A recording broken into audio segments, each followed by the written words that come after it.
How's it going, everyone? Got quite a lot to cover in this video. Bit of an update on PlayStation Plus and Stellar Blade, as a brand new Plus Premium trial has dropped for Stellar Blade, so that's pretty exciting for those of you that have yet to check out the game, and I think you can actually finagle it and play a little bit more of the game. We'll talk about that. Astro Bot has quickly become one of my more anticipated games of the year. I'm not gonna come out and say it's my most anticipated game of the year now. We've got titles like Black Myth Wukong, Dragon Ball Sparking Zero, Metaphor, all coming out later this year. However, Astro Bot has really ascended to one of those games that I'm really looking forward to. That and Lego Horizon Adventure. Man, PlayStation gonna be doing a great job in terms of family-friendly titles this holiday season, so we'll talk about that. Bit of an update on Astro Bot. And I mentioned Dragon Ball Sparking Zero a little while ago. We got a brand new trailer for that game.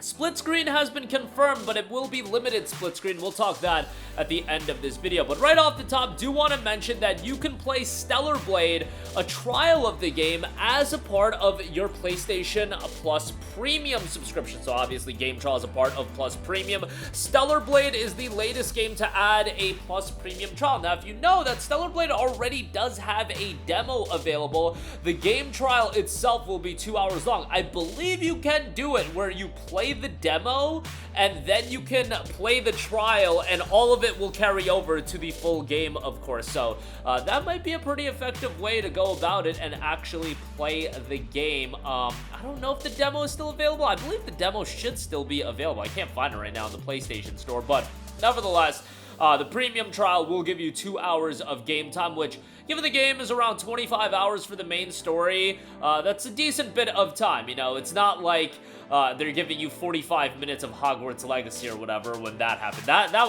was one of the more insane Plus Premium trials that I've seen, but Stellar Blade is a game that I imagine the majority of you guys watching our channel have already picked up. But if you haven't, if one of your buddies for whatever reason is a Plus Premium subscriber but didn't pick up Stellar Blade, make sure to get them on it, because you know, assets aside, the game is quite good, and I would really implore everybody to check it out. Really, it's in the mix, not necessarily for my game of the year, but one of the better games of 2024 for sure. And when Stellar Blade was coming out, I was really on the fence on how it would be received from a critical standpoint. I was of the assumption that the consumer was gonna enjoy it, but based on some of the aspects of the game, I thought it might get docked a little bit from a critical sense. And hey, it's sitting at a low 80, I believe 82 on Metacritic. I think that's a pretty damn good score. I think we'll get a sequel. I think they're doing a good job of keeping this game in the news cycle. They did an update a while ago, adding some new costumes. More costumes are to come. Photo mode is going to be coming, and now you have a Plus Premium game trial, so that's quite exciting.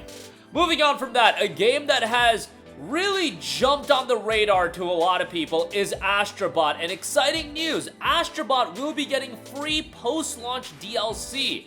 Speaking to IGN, Team Asabi studio head Nicholas Doche told us that there were plans for eventual free DLC for Astro Bot coming soon after launch. Now, this will be adding more challenge levels to the game. These will be shorter levels focused on specific platforming challenges. Astro Bot is a game that really came to the forefront from the State of Play event. Like, the State of Play event I thought was super mediocre, but Astro Bot was an absolute standout, and it's priced at $59.99, and you know what? For the scale of game that it is, I think that's fine. If Nintendo can charge $60 for a Mario game, I don't see the big deal if this game is going to be a full fleshed out title. A lot of nostalgic throwbacks to PlayStation IPs, and I think if you've been a PlayStation fan for a long time, it's going to be something to check out. And I love that idea. I love Astro Bot becoming that franchise that is a bit of a mascot for Sony, but on top of that, for the older generation, people that have played PlayStation since the original PlayStation 1, bit of a love letter in terms of really just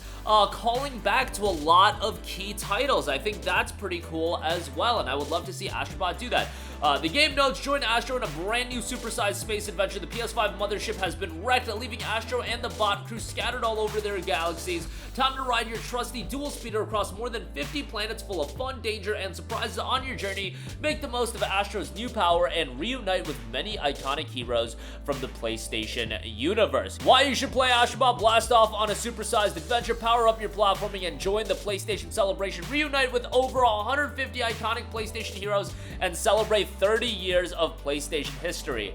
The thing is, I do wonder if you know, you can keep Astro Bot games going regularly, because at some point the element of adding in nostalgic callbacks might wear thin, but you've got so many characters to work with that you could really present them in a different way. You can continually create, you know, new ways to utilize these characters, utilize new levels. I think Astro Bot's ceiling is incredibly high. I'm not saying Astro is gonna be God of War, Horizon, or, you know, one of Sony's bigger IPs, Spider-Man. It's not gonna be that, but I do think it could be a core component for Sony and as a franchise that they can build off of for a really long time, and it's one of those franchises that could be something that's accessible to a different audience. I think the younger generation, and on top of it targeting a younger generation because of those nostalgic callbacks, it's gonna target the older guys as well that have been around with PlayStation forever. I just think this game runs the gamut of so many different aspects, and I just think it's gonna be a home run. As long as this game is good, the idea, the fundamentals in place, it's gonna be a home run. I know we got Astro in the form of the free title, whatever. This is a larger scale game at $59.99, hoping for the best when it is out this September. Lastly, another game I'm hoping for the best from, and I'm pretty confident it's gonna turn out well. Dragon Ball Sparking Zero gets a game mode showcase trailer. Limited split screen has been confirmed as well. So I'll go through the modes very quickly. You've got episode battle. It's a single player mode. You can take the point of view of 8 different characters, including Goku and Vegeta. No idea what the other characters are gonna be. But yeah, that's pretty exciting. I mean, is it really that exciting? I say it's pretty exciting, but is it really exciting? It's Tenkaichi single player. Like, that's not something to write home about. It'll be a fun time. It'll be flashy, but if you want, like, really the DBZ story recreated, you're looking at Kakarot for that. But this will go into Super as well. Custom battle. In this mode, players fight in battles that each have their own original scenes. Within the custom battle, there are bonus battles, a mode where we've prepared several original battle situations developed for you to enjoy. In this mode, some battles will have different victory conditions, and some might even have cutscenes pop up midway, so you'll be able to enjoy battles different from the norm. You've also got a mode where you'll be able to freely set the characters to be played, as well as the pre-battle and post-battle cutscenes to make your own original battle, so that could be pretty cool. You've got local multiplayer battling. Now, this is the interesting element. Our focus for the game was seeing how far we could get players to really become Dragon Ball series characters. We wanted to show effects like the wind blasting around and weather changing just by charging your ki, and rocks and buildings being dynamically destroyed by the force of battle, and take advantage of the power of the latest generation of consoles. With that in mind, it was difficult to implement local split-screen multiplayer while retaining those core elements, so we developed this game with online multiplayer and offline single-player mode in mind. However, we have always wanted for as many people as possible to enjoy the game in various situations. After careful consideration, we have decided to implement the split-screen multiplayer mode exclusive within the Hyperbolic Time Chamber. For those of you unaware, Hyperbolic Time Chamber is a very basic map. It's where, Goku, Gohan, Trunks, and Vegeta went in and they trained for a year, but it was only a day in real time so they could fight Cell, and they all just get whooped by Cell anyway, except for Gohan. But nevertheless, yeah, so the Hyperbolic Time Chamber is going to be the stage. As character selection was originally designed with single-player gameplay in mind, there will unfortunately be a slight inconvenience during character selection before a split-screen battle. However, we hope this mode will allow players to enjoy local matches with friends and family. So, there you go with that. Game is officially out October 11th, but yes, Bandai Namco, you sly boys over there, it is going to be having advanced access. The deluxe edition is $100.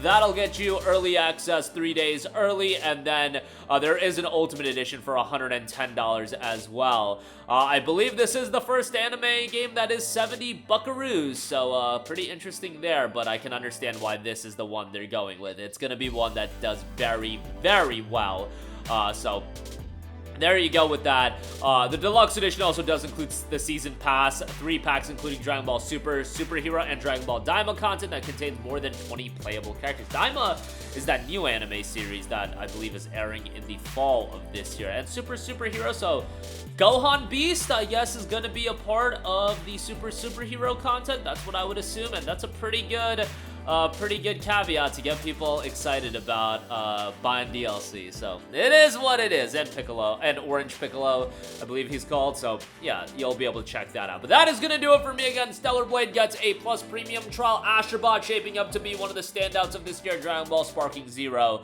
gets its game modes detailed. That's going to do it for me. Let me know all of your thoughts in the comments section down below. Sound off there. Thank you for watching, and goodbye. Hey guys, we hope you enjoyed the video, and if you did, make sure to hit the subscribe button, and if you're already subscribed, do us a favor and hit the bell icon. This way you'll be notified whenever we post a new video. That's the best way to keep up with all of our uploads, and we usually try to upload 2 videos a day. And with the bell icon hit, you'll be notified whenever we do upload a video. As always, thanks for watching.